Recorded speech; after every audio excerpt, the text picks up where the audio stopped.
weapons, and talents, and properties too. Zach's Redacts!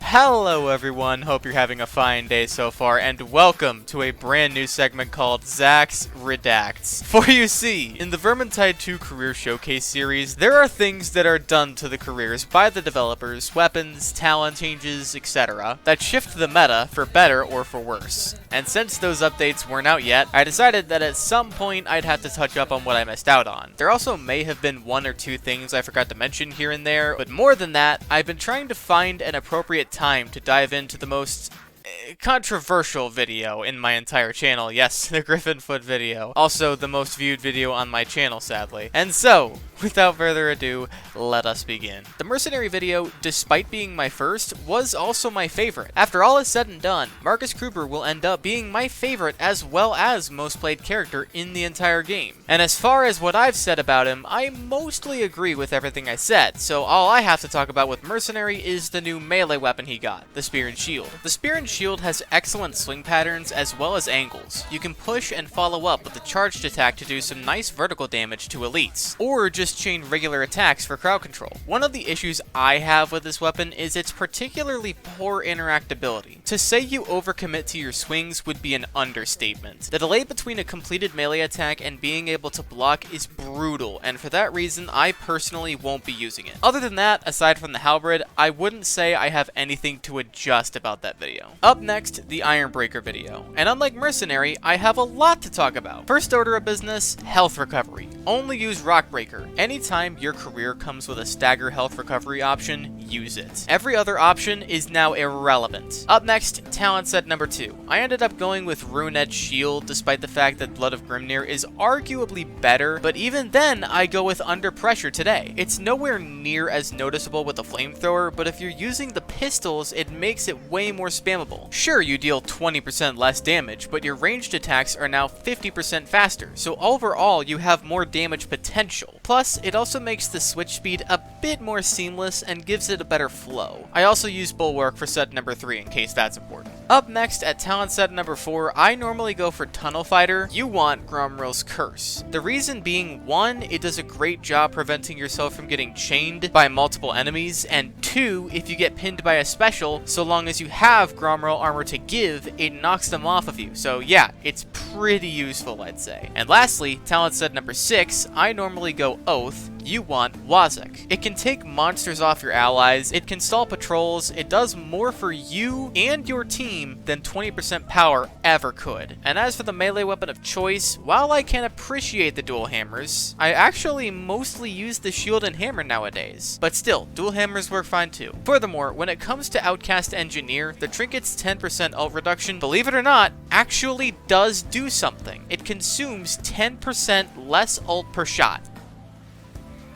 Yeah, see, I didn't believe that either. Up next, my Sienna video. I forgot to talk about the Beam Staff and the Fireball Staff. To make a long story short, the Beam Staff takes the Bolt Staff's charged attack, dials it down a bit, and makes crowd control a bit more viable. Only a bit, though. It just isn't quite enough crowd control if you ask me, and as far as the Fireball Staff goes, it has less AoE than the Conflag, meaning it staggers fewer enemies, it can only hit what's directly in front of you, whereas the Conflag can attack wherever it wants. But it does do more damage to hordes. That I will concede, so I guess it's not that bad. As far as pure stagger potential goes, however, I'd say that the Conflag has much higher potential, which is why I go with that. Also, I have been working on the Coruscation Staff and have been learning how to use it properly. I never said it was bad, just that I don't necessarily love its mechanics. My one gripe would be its armor damage. On another note, while Lingering Flames has been good to me, I'd recommend Famished Flames instead over any lingering scenario. And now it's time for the big one, the weapon I had to take on for the bounty hunter, and ever since that video I have discovered just how revolutionary and overpowered it actually is,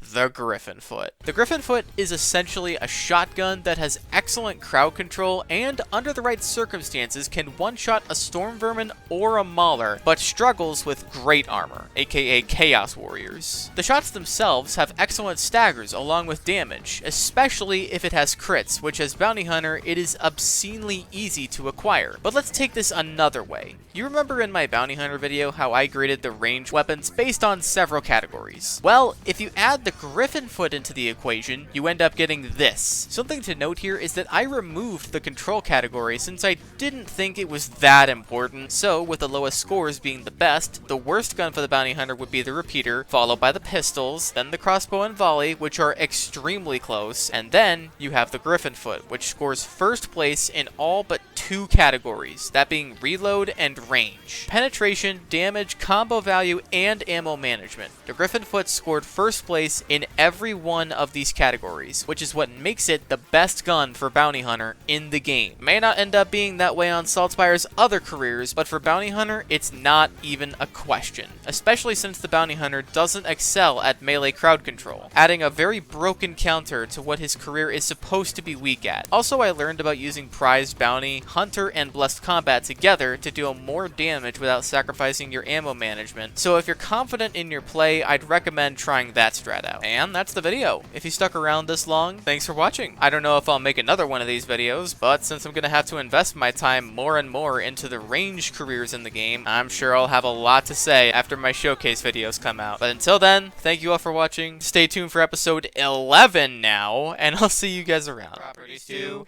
Zach's Redacts, and see ya soon. Later, peoples.